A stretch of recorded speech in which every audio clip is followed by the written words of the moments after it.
Olá pessoal, tudo bem? Tudo certo? Tudo ok por aí? O inferno existe mesmo? Não é apenas uma mentira grosseira e ridícula inventada pelas religiões? A questão parece simples, mas abrange séculos de debate entre os teólogos, filósofos e até mesmo cientistas. O inferno não é apenas um lugar, é um conceito e, como qualquer conceito, possui tantas interpretações quanto são as culturas e épocas. No cristianismo, o inferno é apresentado de maneiras diversas. O próprio Jesus falou choro e ranger de dentes, Mateus 13:50, e de Geena, que originalmente era um lixão no sul de Jerusalém, onde o fogo ardia constantemente. No Antigo Testamento, nós temos Sheol, que significava um lugar debaixo da terra, e depois Hades, no Novo Testamento. Para muitos estudiosos, o inferno bíblico não é um lugar físico com demônios e caldeirões, mas uma metáfora para a separação absoluta de Deus, a perda de sentido, de amor e vida. Os católicos, em geral, interpretam o inferno como real, eterno e definitivo. Muitas igrejas protestantes, por outro lado, o entendem como uma consequência final da rejeição da graça divina e não como um lugar de tortura eterna. Outros grupos cristãos chegam a falar em aniquilação. A alma não é aceita por Deus, simplesmente deixa de existir. Na filosofia e na história, o inferno não se originou com o cristianismo. Os gregos falavam de Hades, os egípcios de Duat, e quase todas as culturas antigas tinham a ideia de um submundo onde os mortos prestavam contas. O inferno, nesse sentido, era uma pedagogia coletiva, uma forma de lembrar que nossas ações têm consequências que vão além do imediato. Kierkegaard, um pensador, um filósofo, considerado um precursor do existencialismo, ele enfatiza a importância da existência individual, da liberdade, da escolha e da subjetividade. Ele criticou a filosofia sistemática e abstrata, defendendo que a verdade é alcançada através da intensidade do sentido e do engajamento pessoal. Conceitos centrais incluem a angústia diante das infinitas possibilidades e a necessidade de fazer um salto de fé para encontrar o significado da vida com o divino. Conceitos chaves do pensamento de Kierkegaard é a subjetividade. Ele argumenta que a verdade não é uma doutrina universal, mas algo que o indivíduo deve construir e viver em sua própria interioridade e através da intensidade de seus sentimentos. Estágios da existência.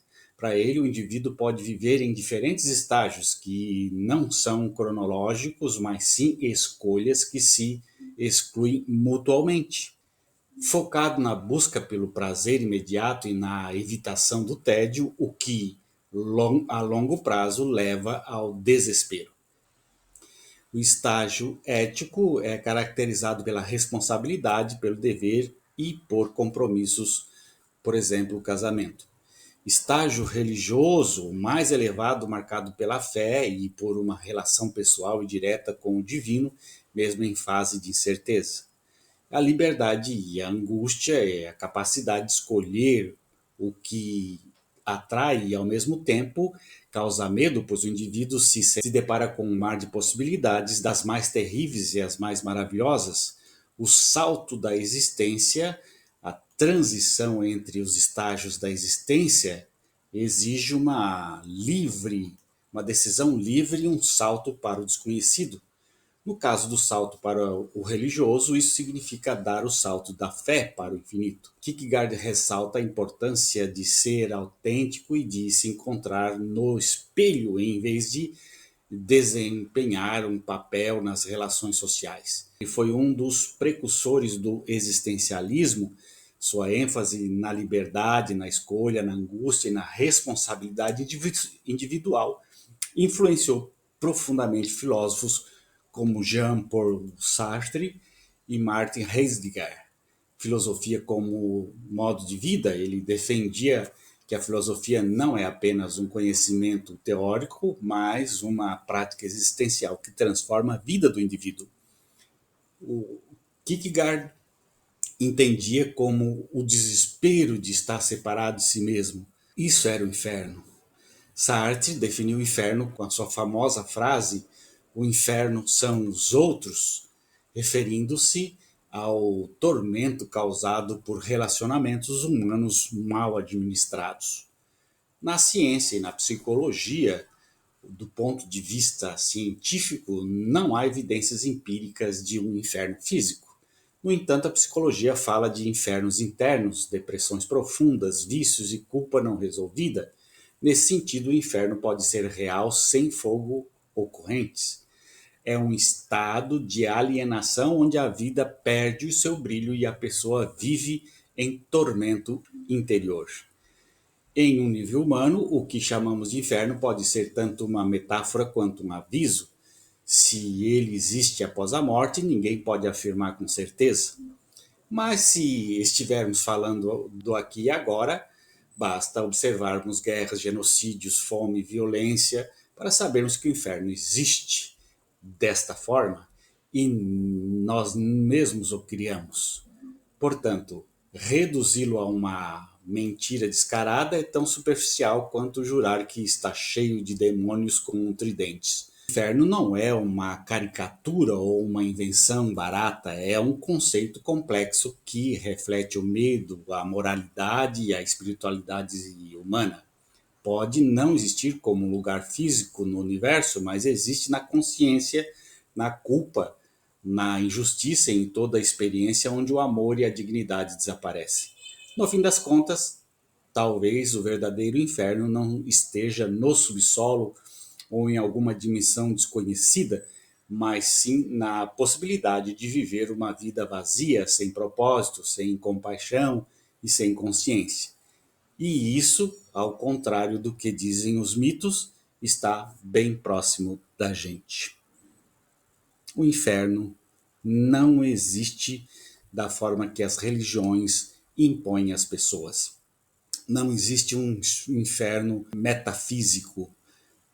O inferno que existe é um inferno mental, um inferno das nossas relações, o inferno do estar no mundo, o inferno de pensar em si mesmo, o inferno de procurar entender o que estou fazendo aqui, por que estou aqui, para onde vou, se tem algum lugar que eu vou, se a vida vale a pena, se a vida é um absurdo, se a vida é um conto de fadas, se a vida não vale nada, se tudo que eu vivo aqui desaparece.